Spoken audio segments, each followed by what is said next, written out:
Κράταμε ρε μαλάκα! Έλα ρε!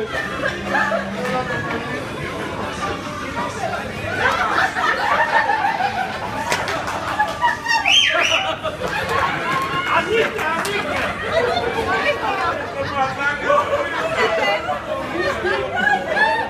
Πάντα κάνεις!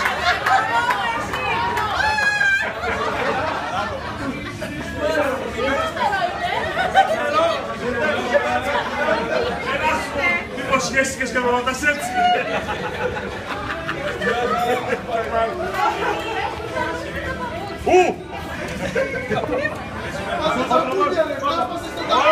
Δεν θα την κάνει, πρέπει να σκέφτεται το ματσάκι.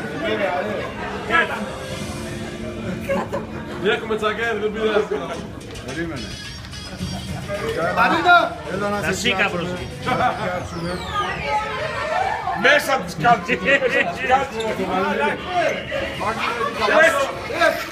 Αχ, μπράβο! Πιο κουτανιάρικο ακόμα! Πήγαινε παιδί μου στη μαμά!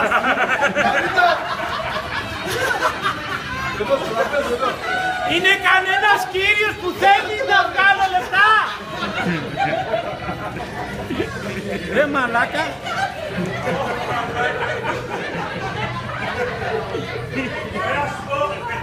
Έλα!